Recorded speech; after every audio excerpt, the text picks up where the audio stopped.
Paalis na naman tayo sa isang adventurous ride ng PNC. Di pa nga nakakalayo, mag-CR na agad. Tayo makakarating ng bahagan yan. At dito na tayo maghihintay para sa mga kasama natin. Kaso walang pumunta. Nauna na sila, nalit kami. Tayo mga kailan kung bakit tayo nag-ride. Travel, conview. Natandito na nga tayo sa Pitogo, Quezon. Papasok doon sa mismong event ng PNC. So naman, napakapuno sa adventurous ng mismong dadaanan. Dito man ang kasama natin, mga naka-ready na. Kasi nga nalit kami. Pwesto ng mga gandang spot.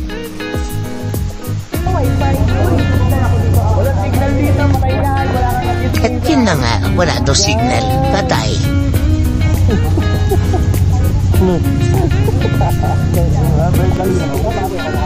Tingnan niyo naman yung tanawin dito. Napakaganda. Pag may mga nagpa-practice na nga dito sa bandang baba, lumalamang. Ganun lang pala. Dapat mo sinabi niyo nung una, di sana.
Ating pambato para sa ATV OVR Challenge. Panglastin natin yung pwede niyang mapanalunan dito. Kaya todo support tayo dito.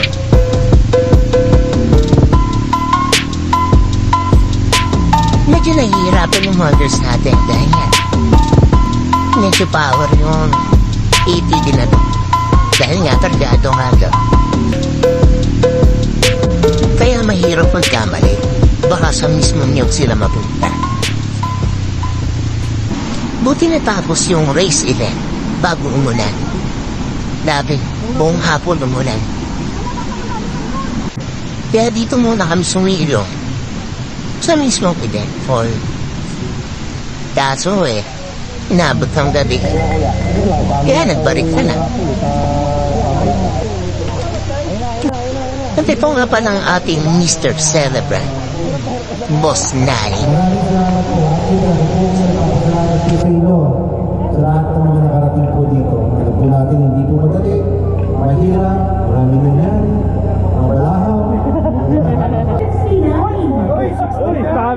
Sabi sa 69 ka eh.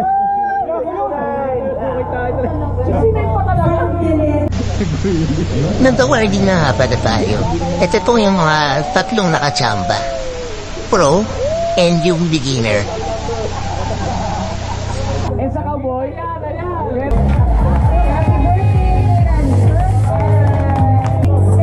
Kuya, sa'yo yan.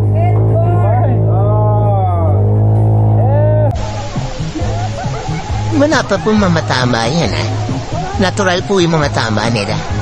Natural na natural. Nagpapawisan ako.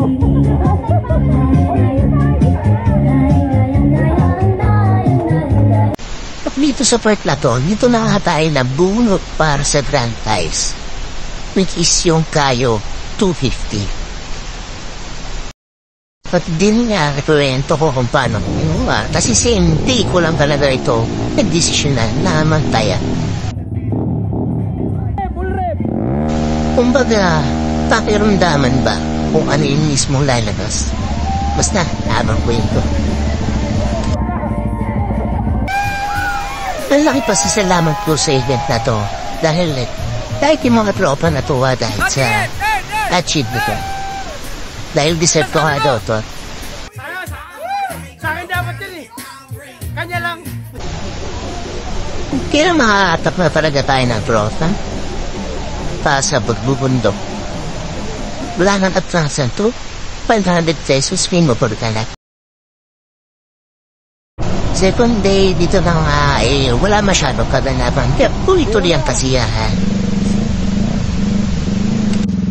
Kinsulit na kasi namin yung magandang panahon habang natutuyo pa yung lupa.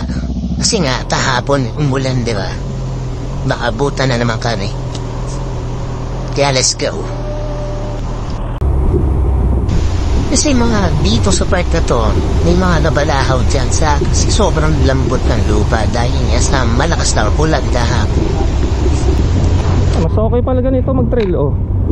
Hindi ka dudulas. Ah, guys. Woo! Thank you, Lord! Sige. Papasalamat lang ako.